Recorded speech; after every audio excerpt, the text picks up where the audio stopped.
ফুলকপি শীতকালের একটা কমন সবজি। ফুলকপি দিয়ে একই রকম তরকারি খেতে খেতে নিশ্চয়ই বোর হয়ে গেছেন, তাই আমি ফুলকপি দিয়ে আজ একটা নতুন রেসিপি করে দেখাবো।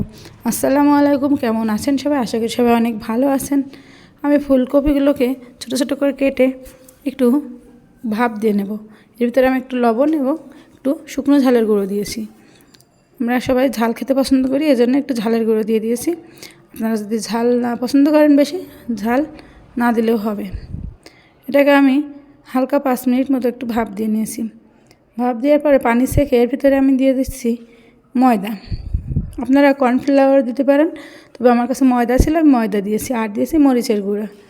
এটাকে খুব ভালোভাবে মেখে এরকম তেল দিয়ে ভেজে নেব মচমচে করে। তেল দিয়ে ভাজা হয়ে গেলে এগুলোকে উঠিয়ে নিতে হবে। আপনারা যারা আমার ভিডিওটা দেখছেন, ভালো লাগলে অবশ্যই একটা লাইক করবেন এবং কমেন্ট করবেন, আর সাবস্ক্রাইব করে পাশে থাকবেন। আমি এখানে আদা, রসুন আর টমেটো পেস্ট করে দিয়ে দিয়েছি। লবণ, হলুদ, মরিচের গুঁড়া দিয়ে দেব। এখানে হলুদের গুঁড়াটা দিইনি, মরিচের গুঁড়া আর লবণ দিয়েছি। আর টমেটো পেস্ট করে দিয়েছি, আদা, রসুন, জিরের গুঁড়া দেব।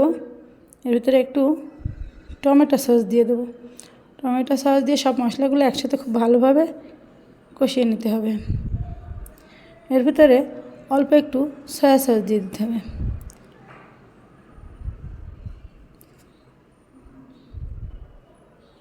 সবগুলো মশলা ভালোভাবে রান্না হয়ে গেলে, মশলাগুলো ভালোভাবে কষানো হয়ে গেলে আগে থেকে ভেজে রাখা ফুলকপিগুলো দিয়ে দিলাম। এভাবে মাত্র 5 মিনিট একটু ফুলকপিগুলো নাড়ি চড়িয়ে দিয়ে 5 মিনিট ঢেকে রান্না করলেই হয়ে যাবে মজাদার ফুলকপির নতুন রেসিপি। এটা চিলি ফুলকপি বলতে পারেন। চিলি চিকেন তো অনেক খেয়েছেন, এবার চিলি ফুলকপি তৈরি করে খেয়ে দেখবেন। এটা কিন্তু আমার বাচ্চারা খেতে খুবই পছন্দ করেছে। এটা অনেক টেস্টি হয়েছে।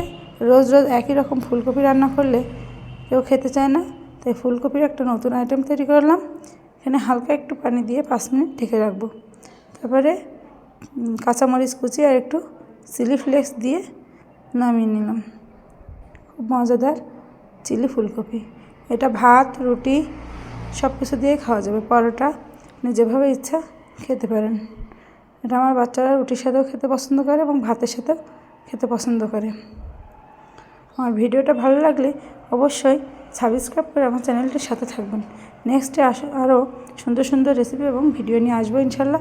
সবাই ভালো থাকবেন, সুস্থ থাকবেন। ধন্যবাদ সবাইকে। আল্লাহ হাফেজ।